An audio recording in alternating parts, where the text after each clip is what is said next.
Atlanta is a mecca for all kinds of food. But right now, that breakfast scene is crunch in this city.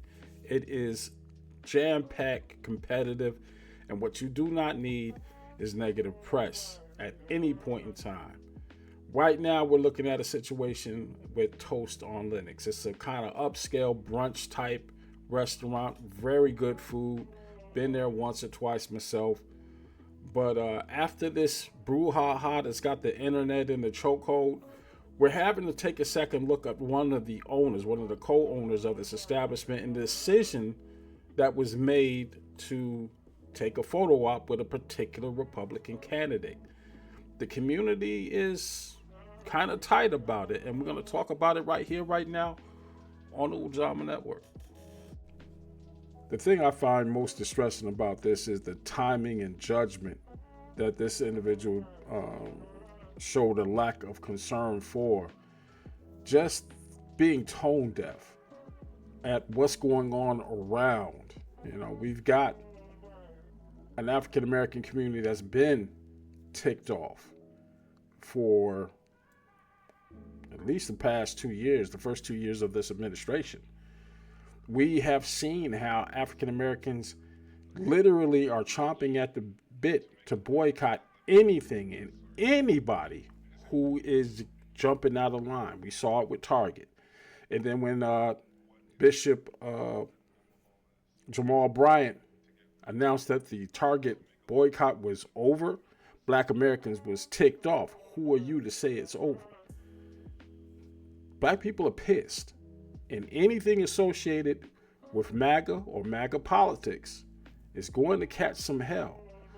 So when we saw this picture of you standing with, the Republican candidate for governor of the state in Atlanta, whereas Keisha Lance Bottom, the former mayor of Atlanta, is winning and won the Democratic nomination for the state. Yeah, you might say it's not an endorsement, but you didn't take a picture with Keisha. It would have been nice if you had them both there. But see, this is the thing. This is the lack of foresight. You cannot possibly have a Keisha Lance Bottom at your restaurant at this point in time, because now the damage is done. It's done.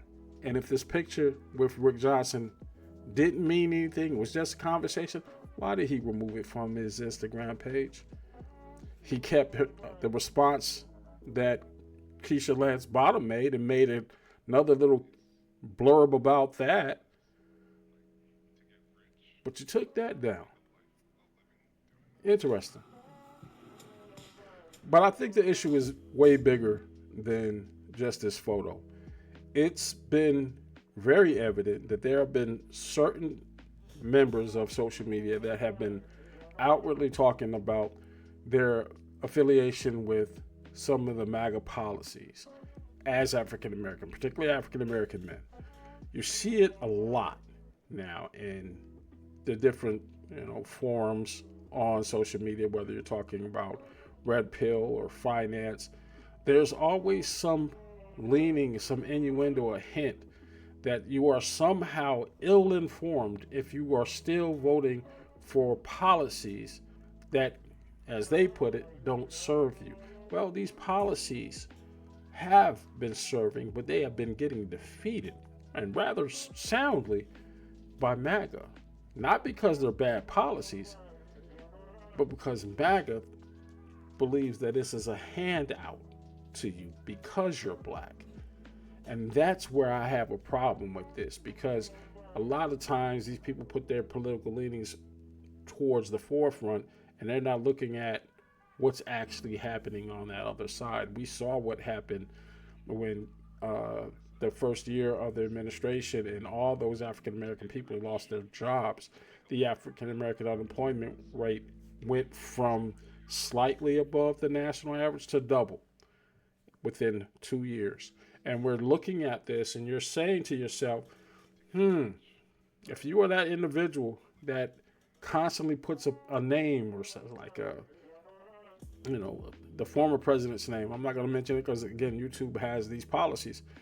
Listen, if you're blaming your misfortune on the previous administration, but giving this one the pass, I don't get it.